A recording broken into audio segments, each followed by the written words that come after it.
limitations indeed to every citizen of this country. Unfortunately, most people are either not aware of it or do not seem to realize its implication. We talk about the separation of powers between the legislature, the executive, and the judiciary. Very often, we focus on the executives encroaching on the jurisdiction of the judiciary. But do we ever think of the reverse, i.e., the judiciary encroaching on the jurisdiction of the executives and the legislature? Article 159 of the Constitution provides that certain parts of the Constitution may be amended in a certain way. The power to amend the Constitution is vested in the Parliament. Nowhere does it say that certain parts of the Constitution cannot be amended. Nor does it say that judges may amend the Constitution to the effect that certain provisions of the Constitution cannot be amended by Parliament. Yet, what happened in Siwarasara Saya against Badan Hukum Malaysia 2010 to MPJ 333 and Semenyih Jaya Sediam Berhad against Pentadbir Tanah Hululangan 2017 3 MLJ 561. Let me tell the story from the beginning.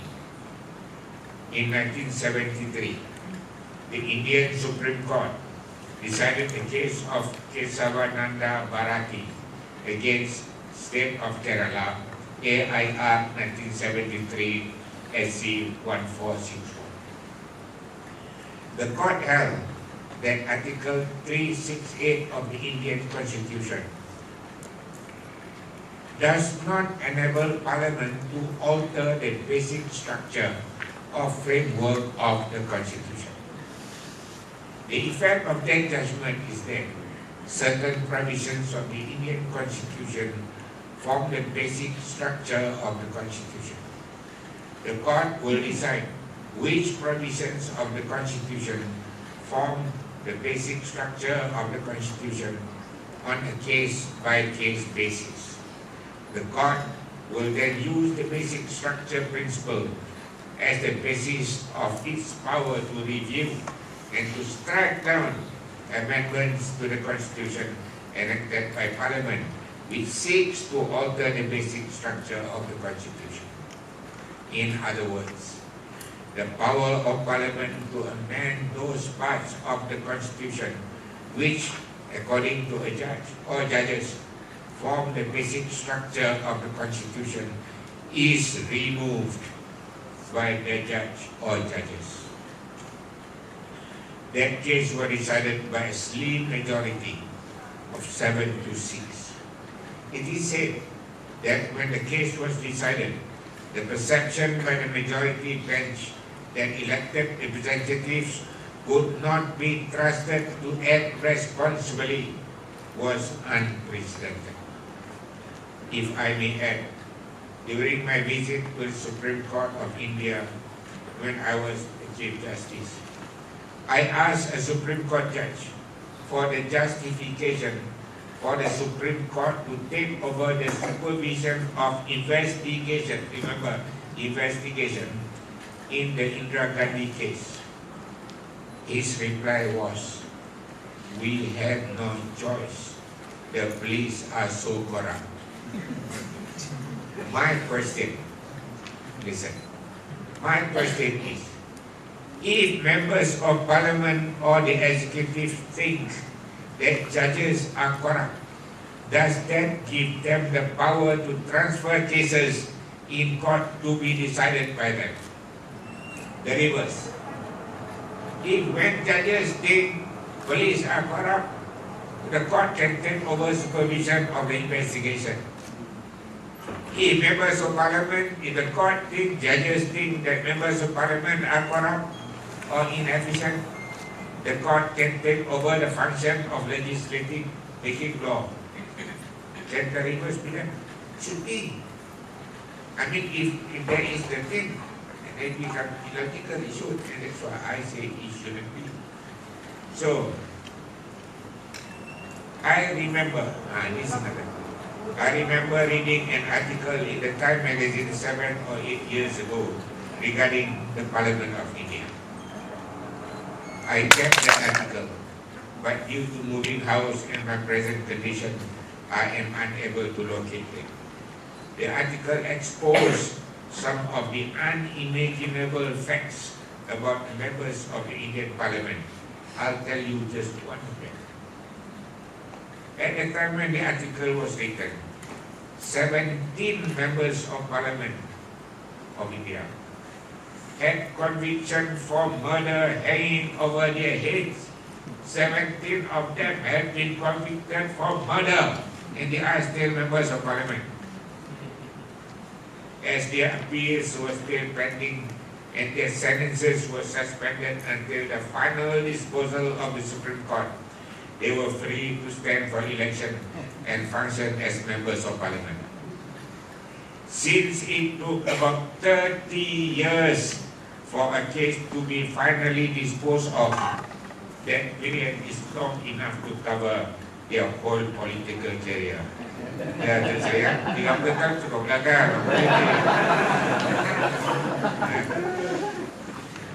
Those were the circumstances in India when that led the judges to come out with that and similar judgment. Whatever it is, even if it is true, that is my view. I say, even if it is true, I say that that is not a justification for judges to usurp the jurisdiction of the legislature. Whatever happened in Parliament does not give the power to judges to take over the power of Parliament. No. The solution there is somewhere else. Vote them out.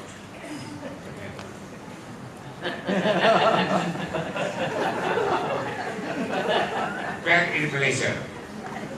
Now, back in Malaysia, lawyers, academicians, and others applauded the judgment. Lawyers were happy because they now had a new argument to support their cases against the government, and with it the opportunity to make a name and money in developing the law. Academicians, okay, academicians here, you know. Academicians were excited about a new development in the constitutional law, that they could write on or tell their students about. Yet there were those who at that time felt that in this country the same government dominated by one party had remained too long and too strong.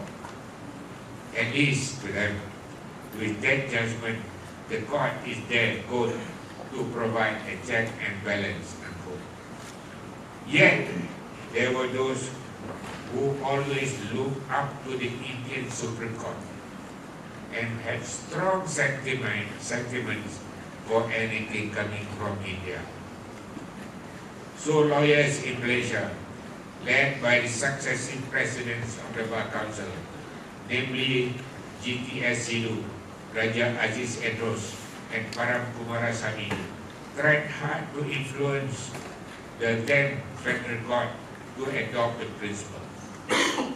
In my condition, I am unable to do a research to find out whether Gopal Sri Ram, then a practicing lawyer, was one of them. Perhaps he can enlighten us by just saying yes or no. However, their attempts failed. The Federal Court in Law Kui Chun against the Government of Malaysia 1977 2 MLJ 187 rejected it. Tun Sufyan, Lord President, and Wan Sulaiman, Federal Judge, wrote separate judgments giving reasons why they were not inclined to follow it. That judgment was followed by the Federal Court in Pang Chen Hock against Public Prosecutor 1981 MLJ 70. In 1989, the case was followed by the Singapore High Court in Teo So Lung against Minister for Home Affairs 1989 to MLJ 449. Loh Koi Chun stood at the law of this country for 33 years. In other words, for 33 years, that principle of basic structure was rejected by the court in this country, and he stood for 33 years. No way. One would have thought that the issue regarding the basic structure of the Constitution was settled. However, that was not to be, thanks in particular to one man. Towards the end of his career, Gopal Sri Ram, Judge Court Review, was promoted to the federal court. He was a member of the panel that decided Sibarasa Rasaya against Badan Hukum Malaysia and another. Even though he was the most junior member of the panel, he delivered the judgment of the court. The issue in that case was whether Section 46A1 of the Legal Profession Act 1976 was unconstitutional. The court, through the judgment of Gopal Sri Ram FCJ, held that it was constitutional. I have no problem with that decision. But I disagree with the smuggling of the basic structure principle into this country through that case. Because, one, it is not at all necessary for the decision of that case. What was being challenged in that case was the validity of Section 46A1 of the Legal Profession Act. No one was trying to amend the provision of the Constitution. What was the relevance of the basic structure principle? Two, the Kesavanana Bharati case, the Indian case, was followed without analyzing the case or the circumstances surrounding it. The learned judge either brushed aside or ignored the earlier judgments of the federal court, which had stood for more than 30 years. And this, number three, this is more important. In so doing, the court was usurping the function of Parliament to amend the Constitution. Indeed, even Parliament cannot make such amendment. In other words, even Parliament cannot make a law to say that the certain part of the Constitution cannot be amended. Reason? Because Parliament cannot bind itself from making laws inconsistent with the existing law. And Parliament cannot bind the next Parliament. Next Parliament can amend whatever is law made by the previous Parliament. Otherwise, you can't amend any law. It's as simple as that. If you say that Parliament can make a law to bind the next Parliament from making a law contrary to it, it doesn't work. Because the Parliament can just amend it. You know? Because if you can do that, as I said, it means no law can be amended. Once you make a law, then you cannot amend. Then how is the Parliament going to function? So even Parliament cannot make such a law, what about judges? Where do the judges get the power from? 7 years later, the federal court handed down the judgment in the case of Semenya Jaya Singapura against Pentadwe Tanah Hululangan, 2017, 3 MAJ 561. That judgment written by Zainul Ali, federal court judge, relied on the judgment of Gopal Sri Ram FCJ in Sibarasa Rasaya as the authority for the introduction of the basic structure principle in this country. Without any question, it also ignored of bees, pumpkin hop, and fuel solo. On 14 and 15 June 2017, the New Straits Times published my article in two parts titled, "Not for Judges to Rewrite the Constitution," and "No Judge is a Parliament."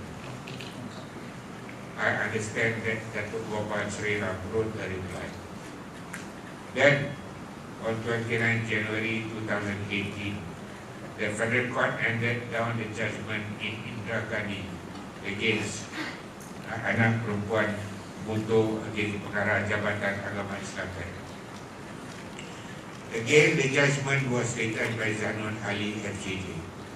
Even though the basic structure principle was not at all an issue in the case, the learned judge took the opportunity to endorse Meneh Jaya to reaffirm the basic structure principle.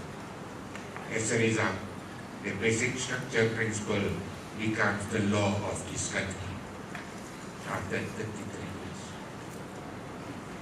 Perhaps the happiest person is Datuk Sri Gopal Sri Ram, as can be seen from his press statement dated 31st January 2018, see freemalaysiantoday.com. I must emphasize that I am objecting to the introduction of the basic structure principle invented by the Indian judges on ground of principle and nothing else. We cherish the doctrine of independence of judiciary, separation of powers, the rule of law, parliamentary democracy, and supremacy of the Constitution. Now, judges are giving themselves the power to amend or rewrite the Constitution. I call it is dictatorship by the judges. The young people of the old people of my age, now we live during the Cold War. We used to come across the term dictatorship of the proletariat. Remember? So now we have dictatorship of the judges, if you allow this to work. I stand by what I had said in my judgment. Is what I said. No judge is a parliament. If the doctrine of separation of powers were to have any meaning, all the three branches of the government, i.e. the legislature, executive, and the judiciary, must respect each other's jurisdiction. I hope, that's why I want Datuk Sri to be here. He's a politician. I want him to hear what I'm going to say now, and I hope he will virally to all the members of Parliament, irrespective of where parties. I hope our members of Parliament are aware of what is happening. What recourse do they have? The answer is to revert to the Constitution. The power to amend the Constitution is vested in Parliament in the name of parliamentary democracy and separation of powers. All members of Parliament, whether they are from the government or the opposition, should come together and move a bill to amend the Constitution to the effect that Parliament may amend any part of the Constitution